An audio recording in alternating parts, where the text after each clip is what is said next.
Hi, Maria Mandarino here today, and today we're going to be talking briefly, and I'll explain why it's going to be brief today. But we're going to be talking about the Enneagram and Type 4 and the lessons we can learn. We can all nine types that we can learn from Enneagram Type 4. I think particularly right now, where we're at in the world, it's a good lesson to take a look at. But first, I want to make some announcements about things that are coming up. The reason that this is going to be a brief video, and the next few ones are probably going to be on the short side as well. I'm working on some major projects right now in my acupuncture practice here in the West Valley of Phoenix. My practice there is West Valley Acupuncture. So I am working on projects there that I'm going to talk a little bit about. And I'm also working on some virtual practice projects for people who are not nearby here. So if you are local in the Phoenix area, or if you have the opportunity to travel out here, I'm getting ready to launch a project probably somewhere between September and October is my expectation. It's actually going to be a package. It's going to be a 3-month package for people that are traveling through. We're figuring out a way to tighten that up to make that doable. And it may involve some virtual work. That's the nuts and bolts that are being worked out right now. So it's called Enneagram Informed Acupuncture. So I've been doing this work combined total, began as a massage therapist, back up my master's degree and added acupuncture to my practice. I do cranial sacral work. I do a whole lot of different type things from the standard acupuncture practice here. And I'm going into further different territory in acupuncture. And that's where the Enneagram comes in. And a lot of what I do over nearly 20 years has ended up being passive work for most people. And I'm not a passive kind of practitioner. So this program is all about letting the energy move, which is passive. It's allowing something to happen in your body. And passive therapies are not, they're not bad. But I love when I have a way to give people active ways of making change. And that's where this Enneagram acupuncture, Enneagram informed acupuncture package is going to come into play. So it's ultimately designed to give people those tools to make active changes, to let the acupuncture treatment work, to let the body do what it needs to do to heal and balance out and heal, I should say. Let that whole process happen. And then with an open mind and free moving energy to accept a new awareness and what you can do with that awareness and tools that you can use through the Enneagram to make the best use of that acupuncture moving, that acupuncture treatment, allowing energy to move. So that's one project that I am hard at work on. The other is going to be some virtual offerings and different types of packages and even memberships that will be available involving the Enneagram and more energy-based awareness around the Enneagram. Some somatic pieces will be involved in that. Some of it will be more active and interactive, I should say, and then there's going to be some more independently driven options for people. So look for all of that between now and October. I should say September and October, and I'll be making more announcements about that as well.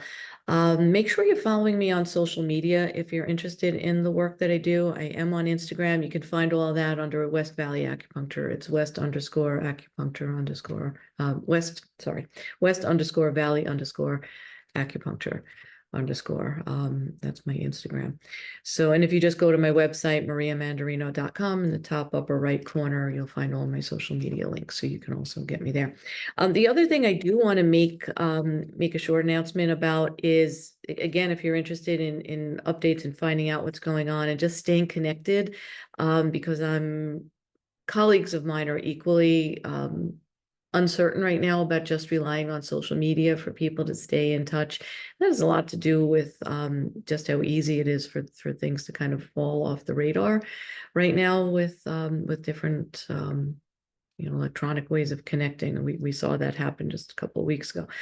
So sign up for my newsletter. It's an easy way to make sure we do stay connected. If you're interested in my work, go to mariamandarino.com. You'll find that there's a place where you can sign up for particularly the spiritual direction, unless you're interested in the acupuncture work, but more of the Enneagram emails. And I don't spam you. I mean, I don't have the time, honestly, to send out a lot of emails. And I do my own emails. I don't have a service. I mean, it's very direct from me and personal, and they're not frequent. So if you are interested in that, make sure you sign up there. I would go to the Enneagram page on the website and sign up through the little the option there. There's like a little form. So this way you're in the right bucket and you're not getting acupuncture emails if you really want the Enneagram emails. So if you want the Enneagram emails, either sign up through the Enneagram page, or the spiritual direction page. Either of those are going to go into the same email bucket. If you do want the acupuncture, sign up there as well. This way you'll be on both lists if you do want both of those. So, that's it for the announcements. So today I want to talk about what we can learn from the wisdom of the Enneagram 4s out there. And I've done, I think, at least one interview with Enneagram 4s. I want to say there's been 2 of them out there. So, and 4s, probably 5s lead the list of who's watching the most right now. 4s are right behind the 5s. The 5s don't really surprise me because you're all out there looking for information. So the internet's your favorite best friend. So, but yeah, the 4s are right behind you. So, they're searching for something. And I want to talk about the higher side of the 4 and what this reflection in the Enneagram brings us and empowers us with. So again, going back to each of the 9 types are all said to be a different reflection of the face of God, or a different reflection of the light of divinity, of universal love, whatever word you want to put on that. But it's one of the 9 faces of something that is far greater than us, and we bring one of them because we are but human. So if we're looking at the 4, we should be looking at the question of how are we embracing authenticity, right? Because we think of the 4 as authenticity is super important to them. If you can't be authentic, there's just no point in, even expending the energy to do much of anything. It's all about authenticity to the 4. So the corollary to that for me, whether you're a 4 or not, and the 4s know, the 4s know this drill. Like I'm preaching to the choir right now. But for the rest of us who want to learn from our 4 brothers and sisters out there who have this down, the next question is, and I know the 4s are going to smile, how are you showing up? Are you showing up with the fullness of your authenticity? I'm going to back up that bus a little more. Do you know what your authenticity looks like, sounds like, feels like, right? So those are things that if you have a healthy 4 in your life, man, take them out to coffee and get some insight around that, right? And there's plenty of episodes, right here that I've done around the 4, whether they're interviews or otherwise. There's a lot of material here too. So my next question is, what belief? It's kind of an extension of this idea, and I keep hitting the laptop here. I apologize for the screen jumping. But my next question is, what belief in your life, what fundamental, irrevocable belief do you hold that you're really standing on and willing to voice from a place of authenticity? Okay, this is what 4s do. They just innately know they can't not do this. The rest of us have to work to do this.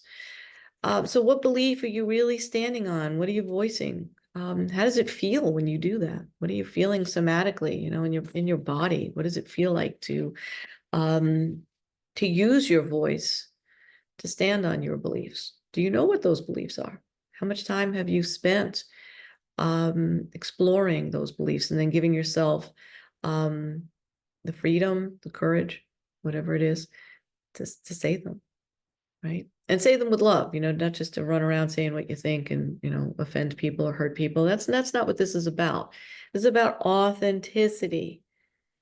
And everybody uses their voice differently. All the 9 types are going to use their voice differently. It's going to be more comfortable for some types than others. Okay. And that's a whole other, topic. Um, so something that 4s can do when they're in their lower expression, and we can learn from this too, is there's a temptation to pine over what's missing. All right. So if you do that, look to the 4. Look to what the 4 can teach us, because we are not missing anything. We're not wounded. We're not deficient. We may be experiencing feelings of woundedness. That's real. That's real. But we have everything we need. And that's going to take me to the next piece of what you can learn from the 4s. And that's a word called equanimity. It's not an everyday English word. So what is equanimity? One of the ways I experience equanimity, and I think it's one of the things, and I don't have access to 4 in my Enneagram type, so this is, this takes some development. I'd say years of development, is the ability to be with someone and be calm. And this is part of my type structure, because I do lead with 5. So 5s have some of this, of what I'm about to describe. So the calm and composed, and resilience. So when you have this spirit of equanimity that the 4s bring, which is unique to them, when you walk into the room, there's this feeling of calmness, there's this feeling of being composed, this feeling of resilience. And how does that relate to equanimity? So equanimity is knowing that there is enough. There's nothing missing from you. Okay? You have enough. You are enough. And with that, and this is a word we usually use with the 6s, there's a trust in something greater than you. So trust isn't really a word we use with 4s. We use it, again, with the 6s more. But in this context, it's trust that there is enough. And that's more the is enough part is about the equanimity piece for the 4. And it speaks to your relationship with the Creator. It's that trust that you are not missing anything. You're not deficient. You don't have to long and pine for something that everybody else has. You have it. You have it from your connection to your source, to your spiritual source, right? So when you know that, there's an automatic trust that, another way of saying it is, the universe has your back, right? That's equanimity. I have enough. I'm loved enough. I bring enough. I'm not missing anything. I'm not missing that thing that everybody else seems to just have. That's a fallacy, right? And when a 4 is healthy, they know that they have equanimity. So when they have that equanimity and they know they are enough, and they know we're all enough, we're all given everything that we need.